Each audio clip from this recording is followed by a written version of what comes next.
Hey, welcome to the Gaming Tech channel. So today we are going to be upgrading the motherboard CPU in my personal gaming system. So I'm currently on the 9th gen Intel 9700. It's a great CPU. Doesn't really bottleneck the 3080, but I would love to use the 3080 with the PCI Gen 4.0. The CPU that I'm upgrading to is i5-12600K. Some of you might be like, hey, you're upgrading from an i7 down to an i5. Well, yes, that's because this i5 has 10 cores and 16 threads. 6 of those are performance cores, and 4 of those cores are efficiency cores. And altogether, all those cores have 16 threads combined. And that is a lot of power.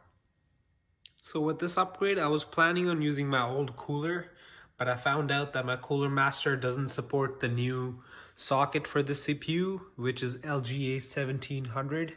So I got one of these coolers right here. This was the cheapest and the best option that they had in the store.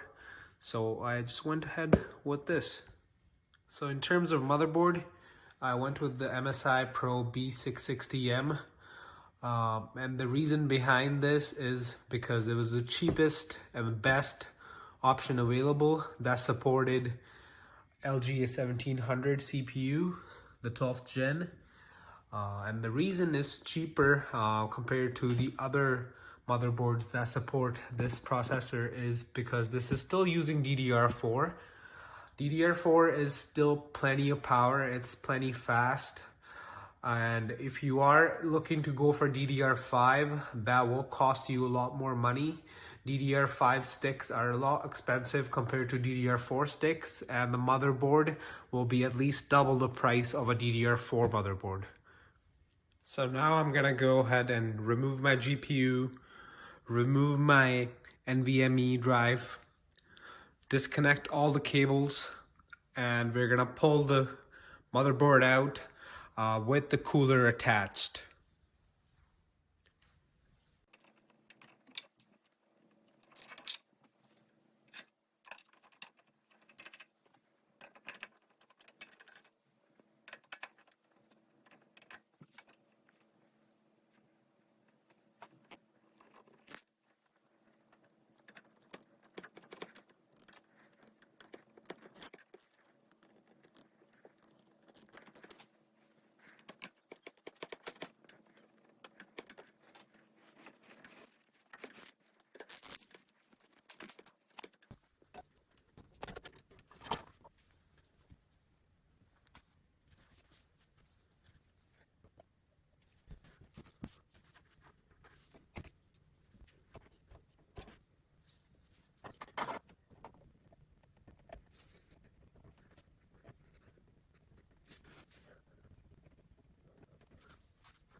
And now we're going to get our new motherboard ready to go inside our CPU case.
So I'm going to be installing my M.2 NVMe onto this motherboard, and instead of using the slot with the heatsink, which is connected to the CPU itself, I'm actually going to be installing it down here, which is connected to the chipset. The reason behind that is because this NVMe is a Gen 3, where this motherboard actually supports Gen 4, 4 lanes up here and down here. So I don't think it's gonna have any bottlenecks if I install it down here, just because I want to leave this slot empty for any future upgrade, because eventually I will get a Gen 4 NVMe later on, and I know that will require a heat sink for sure, because 4th gen, the NVMe Gen 4s do produce a lot of heats, where the Gen 3s don't produce as much. So I'll be using the standoffs that came with the motherboard.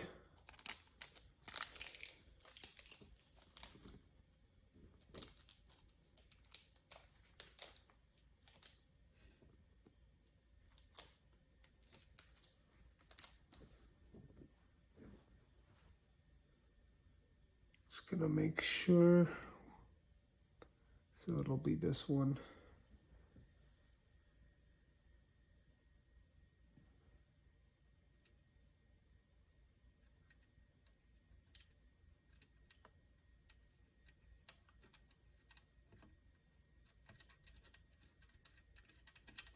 Little tricky, but I got it.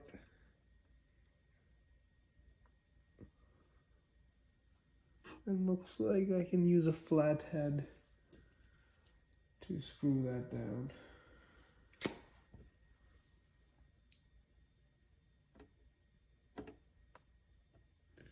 Well, that's too thin, so that's not gonna work. I'll just hand tighten it. It's not gonna go anywhere, it's just a NVMe drive.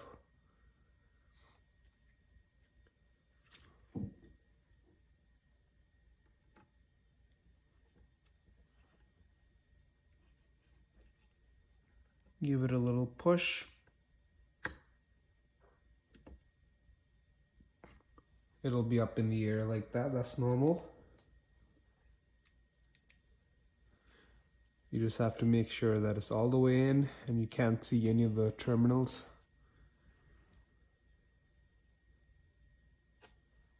Now you just press it down lightly.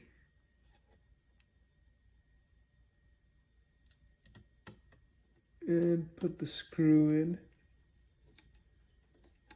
Again, doesn't have to be super tight.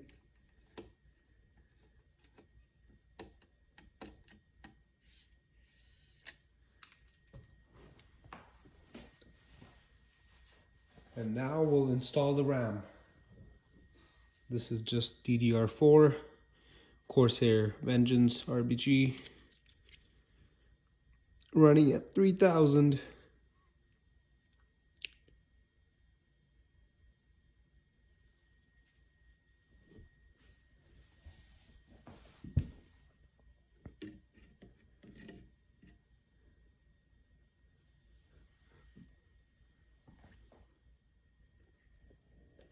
So normally when you're installing RAM, it's always, well, if it's a dual channel kit like how I have it, it's always the second and the fourth slot. You never want to put them together.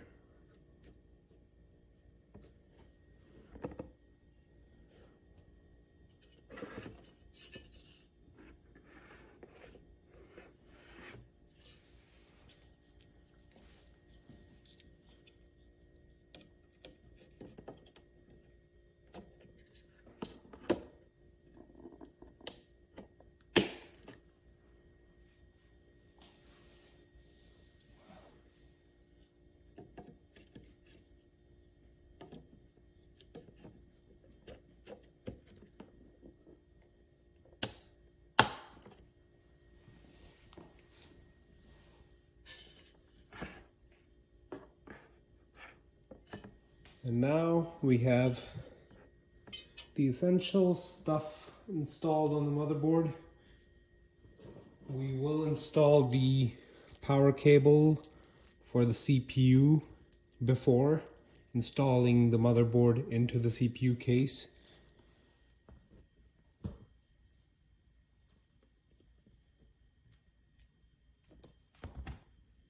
So this motherboard requires one 8-pin and one 4-pin connector.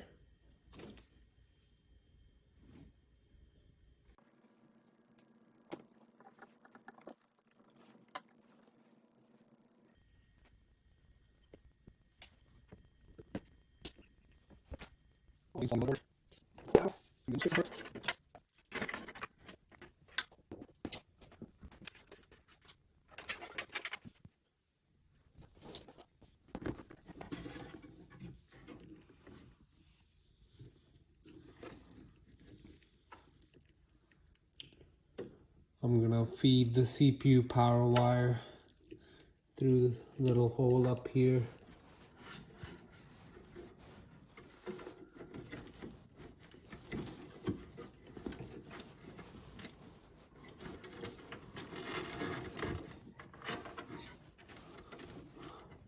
One done, one more to go.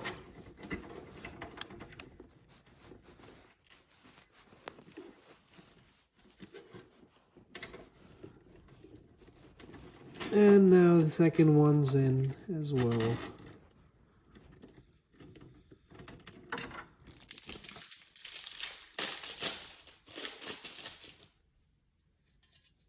Just gonna make sure I'm installing it the right way. Guys, ion shield is always installed from the inside of the motherboard. I mean the CPU case. You guys know what I'm talking about.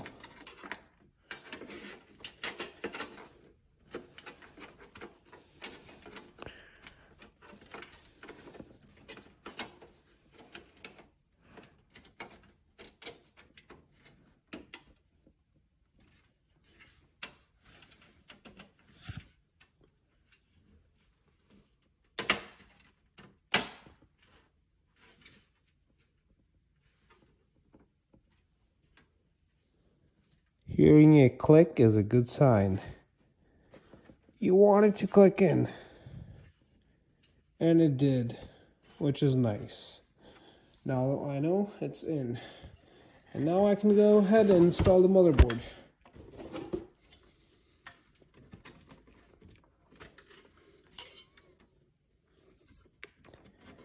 These wires are going to be in the way. I'm going to have to deal with that right now. Hopefully it's not too bad.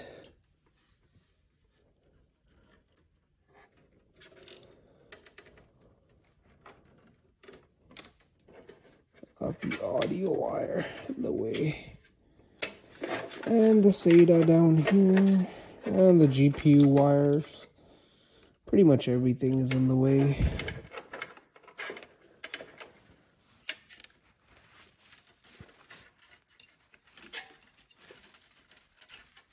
And the CPU power wires in the way.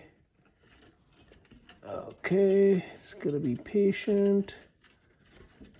Just need to move it out of the way. And okay, I'm almost there. All right, looks like everything's good on this side. I'm just gonna lift up the case and try pulling these wires out of the way.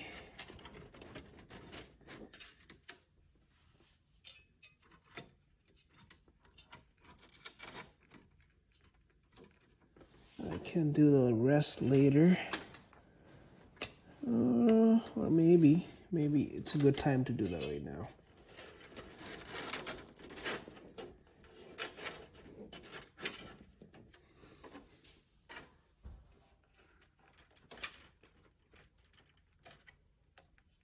That looks pretty good. Those wires will be connected to the power supply later on. And now my back hurts from leaning so much. Okay.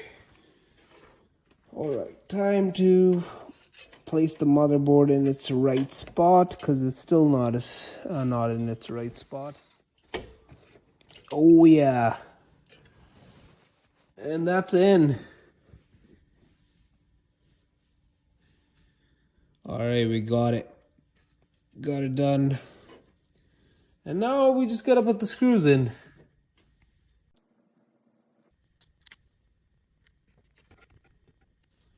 Not gonna fully tighten them just yet.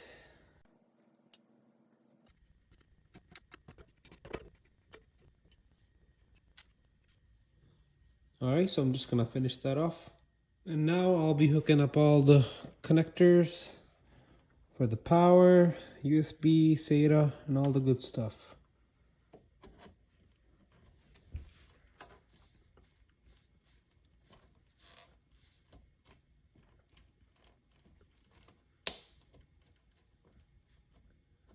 Just wanna wiggle that in till you hear that click.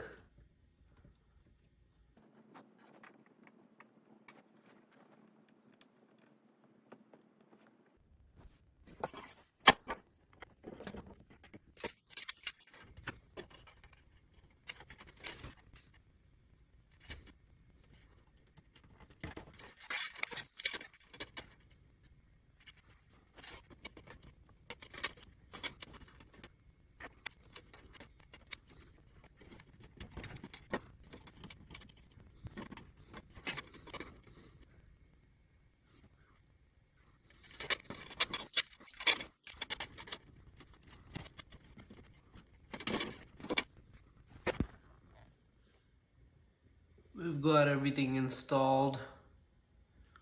All the wires are hooked up. Only thing we have to do now is install our GPU. And we should be ready for our first boot up. It's not the prettiest, I know. I could have done a better job with cable management. But this panel will be closed and no one will ever know. All that matters is this beauty right here. RTX 3080 incoming.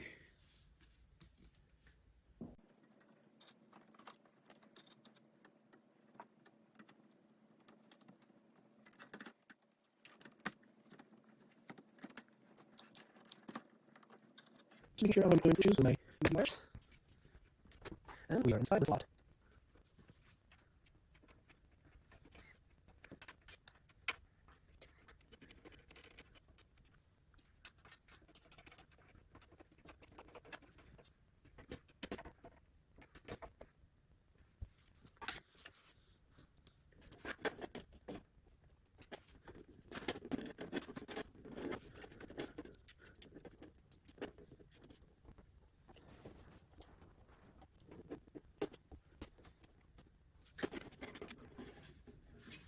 And we are officially done with this build. I just gotta hook up the power cable, the monitor, and boot it up for the first time.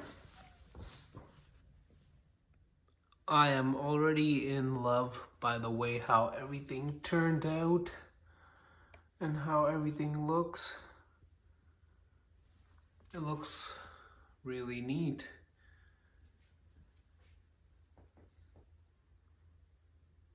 Can't be happier. Just gotta boot it up for the first time.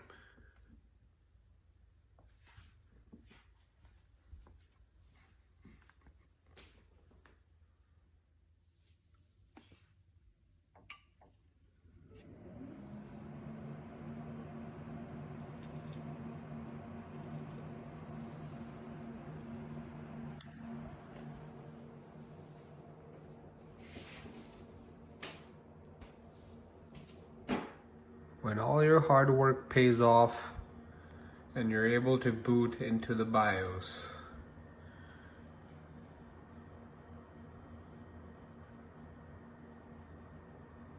I am so happy right now.